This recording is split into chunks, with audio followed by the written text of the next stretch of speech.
A medida que voy creciendo, tengo la sensación de que cada vez es más difícil sorprenderme. Sin embargo, esta semana he visto la miniserie Adolescencia, un drama muy real sobre un tema de actualidad no solo aquí en Reino Unido donde vivo, sino en todo el mundo. Y contra todo pronóstico, es una de las series que más me ha sorprendido de los últimos 5 años. 4 cosas quiero destacar que me han parecido sublimes. Número 1. El tema. Para poneros en contexto, la trama de la miniserie gira en torno a Jamie, un joven adolescente de 13 años que es detenido al inicio por el presunto asesinato de Katie, una compañera suya del instituto. Alrededor de este suceso acompañaremos a los policías que investigan el asesinato, a los padres de Jamie y a su psicóloga. Y entramos en el primer punto que quiero destacar. ¿Cómo la serie trata el tema de la adolescencia? Porque realmente, a pesar de que los involucrados en los hechos que ponen en marcha la trama de esta historia son todos adolescentes, Jamie siendo el presunto agresor, Katie la joven asesinada y luego sus amigos y compañeros del instituto que están envueltos de una u otra manera, pues la serie nunca nos va a mostrar su perspectiva, a pesar de que todos sean adolescentes. Solo podemos ver pequeños retazos aquí y allá sobre lo que realmente piensan estos jóvenes, lo que realmente sienten. Es frustrante porque parece que no confían ni quieren comunicarse con nosotros como audiencia. Y no lo hacen porque no quieren comunicarse con los adultos, que son a los que realmente sigue la cámara y que son los verdaderos protagonistas de esta historia. Es la perspectiva de los adultos la que la serie nos va a mostrar. Adolescencia no trata de la vivencia de unos chavales de 13 o 15 años durante esa etapa de la vida en el mundo actual en el que vivimos con la influencia de las redes sociales de por medio. Adolescencia trata en cambio de la incapacidad, de la falta de entendimiento y comprensión que los adultos tienen de estos jóvenes en estas circunstancias en las que vivimos, ya sean sus padres, sus profesores, los inspectores de este caso o la psicóloga de Jamie. Todos quieren comprender por qué pasó lo que pasó, y ninguno parece lograrlo, no del todo al menos. La serie parece preguntar en primer lugar a los padres, pero a todos los adultos en general, ¿cómo estáis educando a vuestros hijos? ¿Se pueden hacer las cosas mejor? Es curioso cómo, con esta moraleja, aquí en Reino Unido los políticos llegaron a la conclusión de que la serie tiene que ser retransmitida a los adolescentes en todos los colegios. Los adolescentes probablemente acabarán pensando, ya sabemos que estas cosas pasan, pero ¿por qué me pones en clase esta serie a mí cuando la tendrías que estar retransmitiendo en la sala de profesores o a mis padres, para que pongan un poco más de esfuerzo en entenderme? Porque ese es el punto de esta historia. Y eso es lo que solíamos pensar muchos de nosotros cuando éramos adolescentes. Es que nadie me entiende. Esta escena del episodio 2 puede que no sea la más impactante de adolescencia para retratar este problema, pero es probablemente la que mejor refleja su tema central. Durante los 2 primeros episodios, que siguen principalmente al detective Luke Bascom, sabemos que este tiene un hijo adolescente que curiosamente va a la misma escuela que Jamie. En ellos, la serie nos deja un par de detalles aquí y allá que caracterizan al detective en general como un buen padre que se preocupa y está pendiente de su hijo. Pero durante las rondas de interrogaciones que él y su compañera están haciendo a los estudiantes en la escuela, su hijo le detiene y le pide tener una conversación en privado con él. ¿Por qué? Porque su hijo no soporta seguir viéndole hacer el ridículo, preguntando por toda la escuela a los chavales. ¿Cómo se llevaban Katie y Jamie? ¿Eran amigos? El detective llegó a esta conclusión porque ella, Katie, la niña asesinada, posteaba en las publicaciones de Instagram de Jamie mensajes con varios emojis. Pero es aquí cuando su hijo Adam le revela a su anonadado padre lo que realmente significaban esos emojis. Katie le estaba llamando incel constantemente, le estaba haciendo bullying, para que todos nos entendamos. Su padre, el detective, estaba haciendo el ridículo, haciendo preguntas a los adolescentes de la escuela totalmente alejadas de la realidad. Los indicios de una posible amistad solo existían en su cabeza. Al detective hasta le cuesta creerlo, al ser la realidad totalmente opuesta a su teoría inicial. De hecho, su hijo Adam está a punto de irse en esta escena porque su padre no lo tomó en serio. No se lo podía creer. Sin embargo, en esta escena, Luke deja de ser el detective. Es un padre al que se le acaba de caer la venda de los ojos. Un padre que, a pesar de ser policía, se da cuenta de que vivía en la ingenuidad. Jamie estaba sufriendo bullying en el colegio. Eso, sumado al contenido que consumía en redes sociales, le generó un resentimiento desproporcionado hacia Katie, como vemos más adelante en el tercer episodio. Un resentimiento que le llevó a matarla y que incluso persiste después de los hechos hasta el punto que el chaval dice que ve justificadas sus acciones, repitiendo constantemente «no he hecho nada malo, no he hecho nada malo». Pero en esta escena, Luke le pregunta como padre a su hijo Adam ¿te pasa algo parecido a ti? ¿Cómo estás? Y Adam no se lo dice, pero su padre, por su expresión, por fin es consciente de que las cosas no son tan simples y de que estos problemas de niños, entre comillas, de su hijo y otros chavales de su edad, pueden hacer mucho, mucho daño y arruinarles o incluso acabar con sus vidas. El detective, que creía entender a su hijo y a los jóvenes de su edad, se da cuenta de que ni siquiera hablan el mismo idioma. Unos emojis que le parecían amistosos a uno acaban siendo insultos para el otro. Su hijo le decía hace un par de días que no quería ir al colegio porque también le sentó mal a él la cena. Pero ahora el padre no puede dejar de pensar, ¿es por eso o por el bullying que ahora sé que está sufriendo? Me encanta cómo al final de ese mismo episodio, Luke, el detective, deja que su compañera prosiga con el caso y él decide tomarse un tiempo para tomar acción, aunque sea con algo tan simple como invitar a comer a su hijo para pasar un tiempo juntos y de alguna manera empezar a conocerlo otra vez y volver a tener una relación más estrecha con él.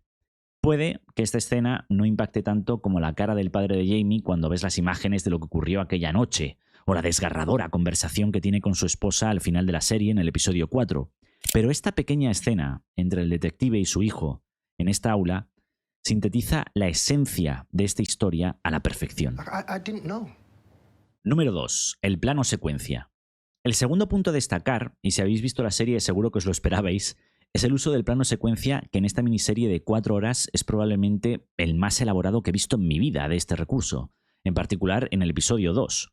Pero vayamos por partes. Para los que no lo sepáis, un plano secuencia es una técnica donde se filma una escena completa, sin cortes de montaje, permitiendo que los actores se muevan libremente y la cámara es la que sigue la acción. De un buen uso del plano secuencia en una película probablemente ni te vayas a acordar.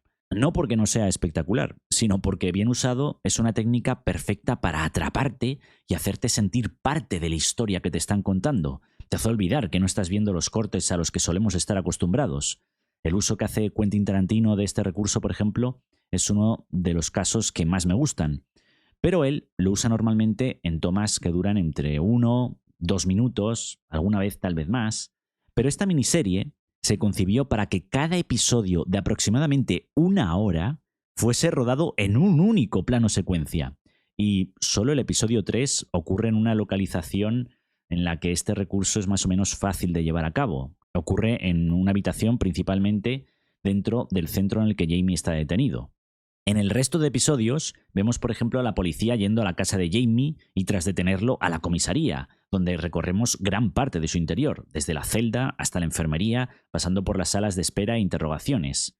En el segundo recorremos toda una escuela secundaria con la complejidad añadida de trabajar con actores jóvenes, meter de por medio un simulacro de incendio, una persecución y finalmente transicionando una toma aérea que nos lleva al lugar donde Katie fue asesinada. Imaginad la complejidad y la planificación para conseguir rodar en una única toma todo un episodio como este. Por ejemplo, al final del episodio 2 tuvieron que enganchar la cámara a un dron mientras seguía rodando para poder hacer esta transición a la toma aérea que os comentaba sin detener el plano secuencia, como podéis ver en estas imágenes. Fijaros en el número de intentos que se necesitan para grabar la miniserie de esta manera. Estas son las tomas que necesitaron hasta conseguir el resultado deseado de cada episodio. El episodio 1 tuvieron suerte y salió a la segunda, pero para los otros 3, 13, 11 y hasta 16 tomas fueron necesarias antes de conseguir los resultados que hemos visto. Ahora bien, la clave está en si funciona como recurso para la historia que nos quieren contar o no, más allá de los logros técnicos que hayan alcanzado. Y la respuesta, en este caso, es sí, sí funciona. Te sientes dentro de la comisaría o del colegio, sientes la ansiedad y la tensión de los personajes en pantalla. Ves con fascinación y horror los fuertes cambios de personalidad en Jamie durante la sesión con su psicóloga y sientes el dolor de su padre ante la impotencia y el arrepentimiento que le sobrepasan. En gran parte, gracias a la cámara que nos hace acompañarlos con una maestría excepcional. Sentimos que estamos ahí, como un espíritu silencioso viendo a los personajes. Y por otro lado, también ayuda el tercer punto que quiero comentar. Número 3, las actuaciones. What the fuck was that? Signal away like a fucking queen, yeah. Todas las actrices y los actores en esta producción hacen un papel extraordinario. Interpretaciones con tanta verosimilitud en situaciones tan extremas hacen que te sientas completamente inmerso en la historia. Hacen justicia realmente a un tema tan delicado y que está presente en nuestras vidas como este. Las emociones están a flor de piel sin sobreactuar. Al contrario, son situaciones difíciles que pueden pasar a cualquiera y están interpretadas con el realismo que merecen. Y eso es todo lo que necesitan para que nosotros empaticemos con absolutamente todos los personajes. Lo haces con el padre de Jamie, que no comprende cómo su hijo ha sido detenido por asesinato y la frustración e impotencia que le provoca toda la situación. Empatizas con la psicóloga a medida que va capa a capa entendiendo la manera de pensar de Jamie, la tensión e incluso el miedo que se respira en esa sala, o con los detectives incapaces de entender por qué ese joven hizo algo así, mientras visitan un instituto en el que encontramos profesores igual de perdidos en su trato con los adolescentes y en algunos casos tan ignorantes como pasotas. Y cómo no, hay que destacar la actuación de Owen Cooper como Jamie Miller y de Stephen Graham como su padre Eddie. Brutales interpretaciones. Sobre todo la del primero. Es increíble el papelón que hace Owen Cooper en los episodios 1 y 3. Realmente sientes la inquietud, la confusión y el miedo de un niño de 13 años al que acaban de detener. Y en el 3, la agresividad yacente detrás de ese chico más bien introvertido y la necesidad de atención y validación, la inseguridad que tenía, así como su resentimiento hacia Katie. Resultaba fascinante ver la interpretación de este joven actor en pantalla. 10 de 10, la verdad sea dicha. En cuanto a Stephen Graham, logró algo similar en el papel de su padre, de Eddie Miller, sobre todo en el episodio 4, en el día de su cumpleaños, que es un episodio repleto de altibajos emocionales para este personaje, que finalmente vemos colapsar y dar rienda suelta a todo su dolor. Todas estas actuaciones son sublimes, sí, pero fueron en parte porque tenían un guión espectacular con el que trabajar. Número 4. El guión. Fijaros que lo primero que valoré del guión en la adolescencia fue la naturalidad de los diálogos. Enseguida te das cuenta de que los personajes no te exponen absolutamente nada a través de diálogos que casi parece que quieren romper la cuarta pared tratando al espectador de estúpido. En adolescencia esto no pasa. El guión aquí saca el máximo provecho posible del plano secuencia que comentábamos antes, favoreciendo la inmersión, mostrándonos los lugares donde suceden los hechos y las acciones de los personajes.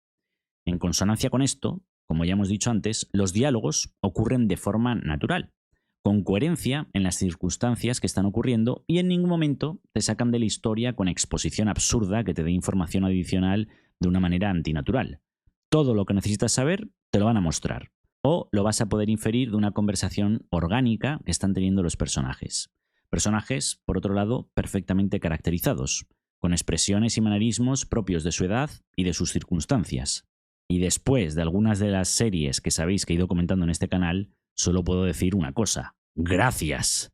Porque es curioso que una producción como esta, que requiere de tanta preparación y planificación previa, donde el esfuerzo de preproducción ha debido de ser inmenso e imprescindible para el éxito de la misma, haya sido realizada en esta época actual en la que los grandes estudios favorecen producciones con presupuestos tremendamente abultados y con constantes regrabaciones en postproducción, que al final dejan obras inconexas e incoherentes. Pero se agradece esta excepción que esperamos pueda convertirse en la nueva regla. Por lo demás, espero poder leer vuestra opinión en los comentarios. Si habéis visto ya Adolescencia, ¿qué os ha parecido? Hacérmelo saber y hasta que nuestros caminos se vuelvan a cruzar. Pequeño adendum que quiero grabar vistas las controversias que han surgido alrededor de esta serie y que ya aparecieron en el directo de la semana pasada. Mucha gente ha acusado a la serie de hacer un race swap, de blanquear al asesino Jamie, como podéis ver, cuando en la vida real fue Axel Rudakubana, de 18 años, que atacó a unas niñas en una clase de baile con temática de Taylor Swift, matando a 3 de estas niñas y hiriendo gravemente a otras 10. Esto es falso. Este suceso ocurrió el 29 de julio y la serie se rodó entre marzo y septiembre, de manera que este asesino en concreto no pudo ser. En Inglaterra y Gales, por otra parte, hubo 64 víctimas de entre 13 y 19 años asesinadas por acuchillamiento, según el Instituto Nacional de Estadística de Reino Unido. No he conseguido los datos en este informe de la etnia de los sospechosos de estos incidentes, pero según esta misma fuente, el 82% de la población en Reino Unido en 2021 era blanca y cometió el 64% de los crímenes del 21 a 2024. El resto de las etnias representan el 18% de la población, en 2021, de nuevo digo, y cometió el 36% de los crímenes. ¿Qué supone esto? Pues tal y como afirman los datos del gobierno británico, que os voy a poner por aquí, los hombres negros tienen 2,4 veces más probabilidades de ser arrestados que los hombres blancos. Entre cada 1000 hombres negros hubo 38,2 arrestados, y entre cada 1000 hombres blancos ha habido 16 arrestados en los datos de ese año. Explicado para que una persona que niega los números entienda, en Reino Unido es más probable que si hay un crimen cualquiera lo cometa un blanco, 64%, porque son más. Pero si coges a 2 hombres ingleses, uno de ellos es blanco y otro de ellos es negro, es 2,5 veces más probable que el negro cometa un crimen. Se pueden sacar 2 conclusiones de estos datos. El crimen por cada 1000 habitantes entre la población inmigrante es desproporcionadamente alto, pero por el momento hay más criminales blancos porque son más. ¿Que a poco que la población de otras etnias supere el 25% de la población total en Reino Unido, si sigue esta tendencia cometerán más de la mitad de los crímenes?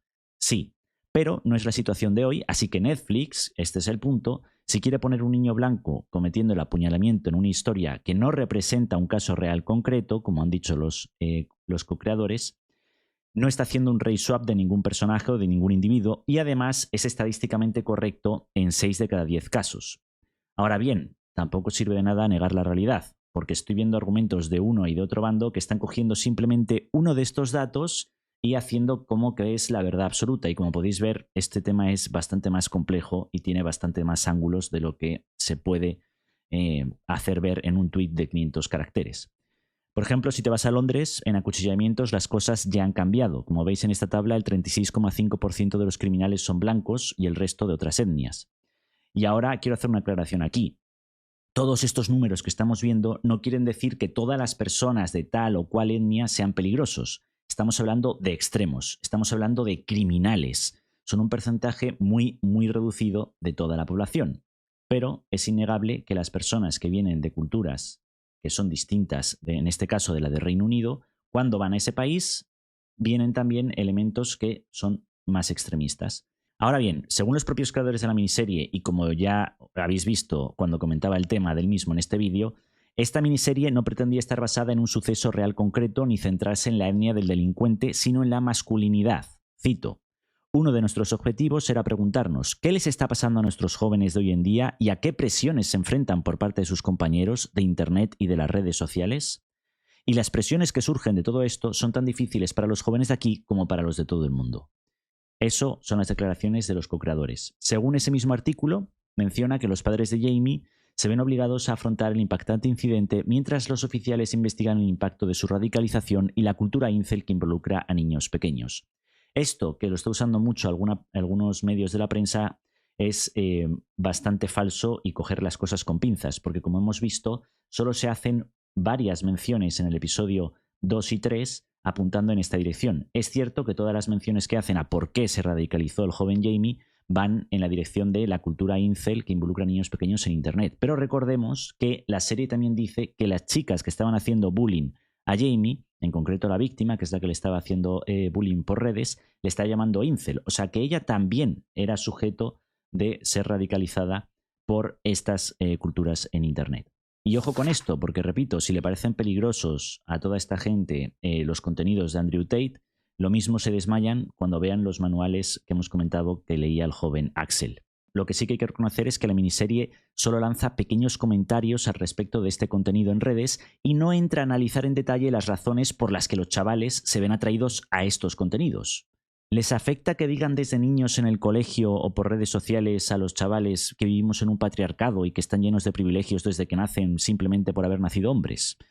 ¿Es eso lo que les hace buscar contenido en el otro extremo, que no les haga sentirse tan mal consigo mismos por algo que no pueden controlar? Todo esto son las polémicas que he ido viendo por internet, que se han extrapolado de la serie por ver cómo se podían usar de arma arrojadiza. Es un poco la impresión que da. Porque como hemos dicho, el tema principal es la falta de comprensión de los adultos en general hacia los adolescentes. Y todas estas cuestiones que están surgiendo en redes sociales y me han llevado a escribir esta porción del vídeo, están enfocándose en aspectos concretos que no están en el núcleo de la trama, usando argumentos simplistas que solo cogen algunos datos y los extrapolan al total y que son solo una pequeña parte de la realidad, a fin de cuentas. Una realidad que, a pesar de todos los datos que yo os he dado aquí, tampoco presumo de haber podido representar acertadamente. Pero lo dejo dicho para animaros también a pensar 2 veces sobre lo que vimos en redes, incluyendo mis vídeos. Y de paso, pongo timestamp y me ahorro de hacer copy-paste a los comentarios de un lado y de otro, que seguro que acaban cayendo porque lamentablemente hoy en día todas estas series ya parece que no se pueden comentar hablando tan solo del argumento y de los valores de producción. Pero bueno, buen camino y sorry por daros la chapa.